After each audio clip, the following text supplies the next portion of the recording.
Türkmenistanyň daşary siýasat edarasynyň emelleri 8 sentýabrda Owganistan boýunça daşary işler ministrleri derejesinde geçirilen video şekilli maslahatlara gatnaşdy. Bu habar Türkmenistanyň daşary işler ministri Reşit Meredowyň COVID-19 bilen kesellenligi barada syzyp çykan maglumatyň ýanyndan çap edildi. Türkmenistanyň daşary işler ministrliginiň web sahypasy ABŞ-nyň we Germaniýanyň daşary siýasat edaralary tarapyndan öňe sürülen virtual söhbetdeşligi dünýäniň 20-den gowrak döwletiniň daşary işler ministrleriniň, BMG-nyň, Ýewropa Birleşiginiň hemde NATO-nyň ýokary wezipeli wekilleriniň gatnaşanlygyny habar berýär. Emma Türkmenistan'dan gatnaşan resminiň adyny aýtmaýar. ABŞ-nyň döwlet sekretary Antony Blinken we Germaniýanyň daşary işler ministri Heiko Maasyň beýemçilik etmegine geçirilen ministrler duşugyny Owganistan boýunça ýaranlaryň we hyzmatdaşlaryň Germaniýa, Awstraliýa, Bahrein, Kanada, Fransiýa, Hindistan, Italiýa, Ýaponiýa, Kuwait, Norwegiýa, Pakistan, Katar, Koreýa Respublikasy, Saudy Arabistany, Ispaniýa, Täjikistan, Türkiýe, Türkmenistan, Birleşen Arab Emirlikleri, Angliýa, Özbegistan ýaly ýurtlaryň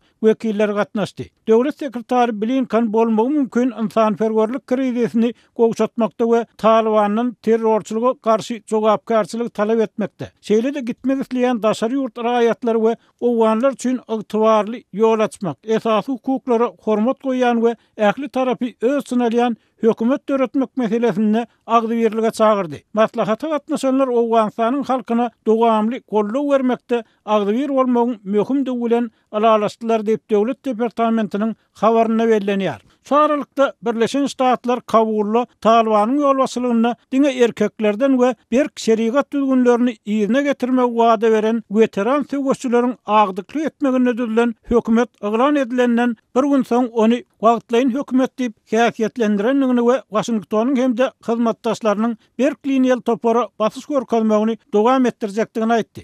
Administrasiýada hiç kim prezident ýa-da Milli Howpsuzlyk Gullugynyň beýleri Talibanyň halkara jemgyýetçiliginiň agdalaryny diňleýänligini we hormatlaýanlygyny tasdiklemez. Olar entek muňa ananyrmat diýip Aktam Metbuat sekretary Jen Psaki ABŞ-nyň prezidenti Joe Biden'in administrasiýasynyň pozisiýasyny ma'lum etdi.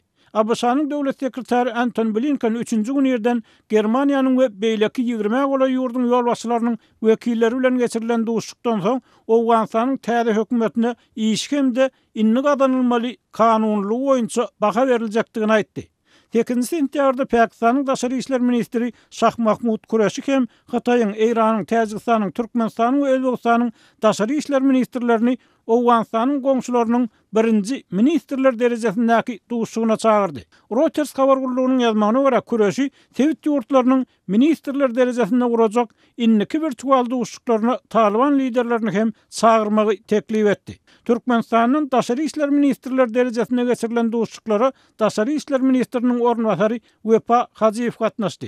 Türkmen tarap Owganistan wagtda hyzmatdaşlygyň täze görnüşlerini döretmegiň derwaýsygyny tap Owgan halkynyň awdançylygyny üpjün etmäge gönükdirilen köp taraplaýyn özara hereketleriň netijeli gurarlarynyň esaslandyrylmagynyň wajypdygyny belletdi.